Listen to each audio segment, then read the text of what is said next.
భారత రాజ్యాంగ నిర్మాత డాక్టర్ బాబాసాహెబ్ అంబేద్కర్ పై కేంద్ర హోంమంత్రి అమిత్ షా చేసిన అనుచిత వ్యాఖ్యలు వ్యతిరేకిస్తూ కృష్ణా జిల్లా ఉయ్యూరులో ప్రజా పోరాట సమితి ఆధ్వర్యంలో నిరసన వ్యక్తం చేశారు. ఈ సందర్భంగా ప్రజా పోరాట సమితి నాయకులు మాట్లాడుతూ కేంద్ర హోంమంత్రి అంబేద్కర్ ను అవమానించడం దారుణమని, అనుచిత వ్యాఖ్యలు చేసిన అమిత్ షాపై ప్రధానమంత్రి చర్యలు తీసుకుని వెంటనే మంత్రి పదవి నుంచి బర్తరఫ్ చేయాలని డిమాండ్ చేశారు. గత కొన్ని రోజుల కిందట కేంద్ర హోంశాఖ మంత్రి మనువాది, మతోన్మాది, ఈ భారతదేశంలోనే అత్యధికంగా ఆర్ఎస్ఎస్ భావజాలం కలిగినటువంటి వ్యక్తి కులాల మధ్య, ప్రాంతాల మధ్య, వ్యక్తుల మధ్య, మతాల మధ్య భేదాజేదాలన్నీ కూడా విచ్ఛిన్నం చేసే విధంగా, వాళ్ళందరినీ వర్గీకరించే విధంగా, వారందరినీ ఏదైతే డాక్టర్ బాబాసాహెబ్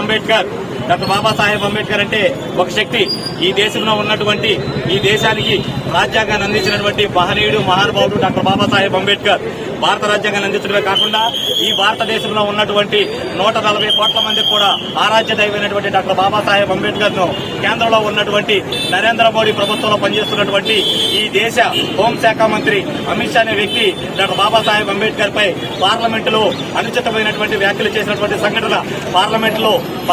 నిండు సభలో ఉన్నటువంటి వివిధ పార్లమెంట్లో అన్ని రకాల పార్టీలకు సంబంధించినటువంటి ఎవరైతే మెంబర్ ఆఫ్ పార్లమెంట్ సభ్యులు ఉన్నారో వాళ్ళందరితో అమిత్ షా అనేటువంటి వ్యక్తి ఆర్ఎస్ఎస్ భావజాలంతో మాట్లాడుతూ, మీరు ప్రతిసారి కూడా వివిధ పార్టీలకు సంబంధించిన వారు, వివిధ వర్గాలకు సంబంధించిన వారు, వివిధ కులాలకి, వివిధ ప్రాంతాల నుంచి సంబంధించిన వ్యక్తులందరూ కూడా ప్రతిసారి డాక్టర్ బాబాసాహెబ్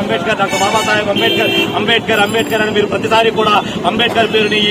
ఏదైతే పార్లమెంట్ ఉందో ఈ పార్లమెంట్ లో అంబేద్కర్ నినాదాన్ని ఎక్కువగా కూడా మీరు తెలియజేస్తా ఉన్నారు. కానీ నేను ఒకటే చెప్పదలుచుకున్నా ఉన్నాను, ఏదైతే మీరు అంబేద్కర్ పేరుని ఇన్నిసార్లు చెప్పించారో ఆ అంబేద్కర్ పేరు ప్రస్థానంలో అంబేద్కర్ పేరు కాకుండా ఆ ప్రదేశంలోనే మీరు అంబేద్కర్ పేరు తలిచేటటువంటి సమయంలో ఏదైనా దేవుడికి సంబంధించి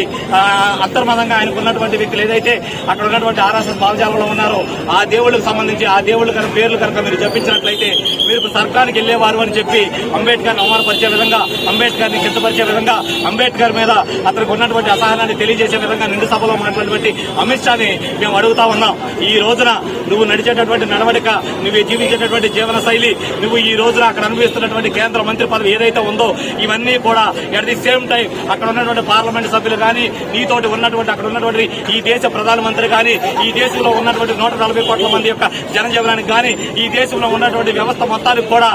ఒక దిక్సూచి అయినటువంటి డాక్టర్ బాబాసాహెబ్ అంబేద్కర్ ఆ విధంగా అవమానపరచడం అనేది మేమందరం కూడా ఈ దేశంలో ఉన్నటువంటి అంబేద్కర్ వాదులందరూ కూడా మేమందరం తీవ్రంగా ఖండిస్తా ఉన్నాం. నువ్వు అంబేద్కర్ గారిని ఏదైతే అనుచితంగా మాట్లాడావో, అనుచితంగా మాట్లాడేటువంటి పరిస్థితికి ఈ రోజున భారతదేశ వ్యాప్తంగా ఉన్నటువంటి రాష్ట్రాల్లో ఎటువంటి సగం నీ ముడ్డి కిందగా వచ్చిందో, నువ్వు ఒక నిద్ర కూడా పాలేటటువంటి పరిస్థితుల్లో ప్రస్తుతం ఉన్నావు. ఆ విషయం నీకు కూడా తెలుసు. ఈ రోజు మేము చెప్పదలుచుకున్నాం, ఏదైతే గుజరాత్ లో కొన్ని సంవత్సరాల కింద అల్లర్లు జరిగినాయో ఆ అల్లర్లకి ప్రధాన నిందితుడిగా ఉన్నటువంటి నిన్ను అరెస్ట్ చేసి 4 సంవత్సరాలు జైల్లో పడేసిన సిగ్గు సెరవలేనటువంటి నువ్వు ఈ రోజున అక్కడ ఉన్నటువంటి ప్రజలకు మాయ మాటలు చెప్పి ఏదైతే ఓటు బ్యాంకు ద్వారా ప్రజలకు డాక్టర్ బాబాసాహెబ్ అంబేద్కర్ ఇచ్చినటువంటి ఓటు అనే ఆయుధాన్ని కూడా వాళ్ళు ఖచ్చితంగా కనుక ఆ ఓటు ఆయుధాన్ని వినియోగిస్తే నేను అధికారంలోకి రాను అని చెప్పి నీకు ఉన్నటువంటి ప్రభుత్వం అక్కడ ఉన్నటువంటి ఈవీఎం బాక్సులన్నింటినీ కూడా ట్యాంపరింగ్ చేసి ఈ రోజు మీరు మంత్రి పదవిలోకి వచ్చినటువంటి సంఘటనలు మీరు మర్చిపోతున్నారేమో కానీ ఈ దేశంలో ఉన్నటువంటి ఏ పౌరుడు కూడా మర్చిపోయే పరిస్థితుల్లో లేడు. అదేవిధంగా మేము చెబుతా ఉన్నాం, 4 సంవత్సరాలు జైలు అనుభవించినటువంటి వ్యక్తి నువ్వు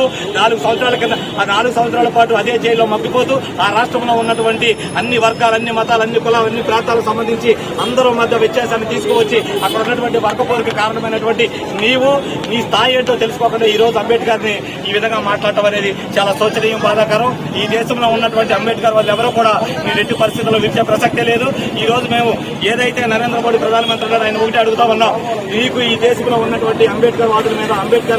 అంబేద్కర్ రచించినటువంటి రాజ్యాంగం మీద చిత్తశుద్ధి ఏదైనా ఉంటే వెంటనే ఎవరైతే అనుచిత వ్యాఖ్యలు చేశారో అరగుండు అమిత్ షా అనే వ్యక్తి, ఈ దేశానికి హోంమంత్రిగా ఉన్నటువంటి వ్యక్తి, ఈ దేశాన్ని కాపాడాల్సినటువంటి వ్యక్తి, ఈ దేశంలో అల్లరి సృష్టించడానికి కారకుడైతే అతనితో ఇప్పటి వరకు కూడా క్షమాపణ చెప్పించకపోవడం, అతని మంత్రి పదవి నుంచి బర్తరఫ్ చేయకపోవడం, అతన్ని ఇమీడియట్ గా అరెస్ట్ చేసి తన పదవి నుండి తొలగించి సామాన్యుడిగా చేయాల్సినటువంటి పరిస్థితిలో ఉన్నటువంటి మీరు ఈ రోజు ఇవన్నీ చూస్తూ కూడా నాకేమీ తెలియదు, నాకేమీ పట్టదు అన్నట్టు కపటం ఏదైతే చూపిస్తా ఉన్నారో దీనంతా మీ ఆంధ్రప్రదేశ్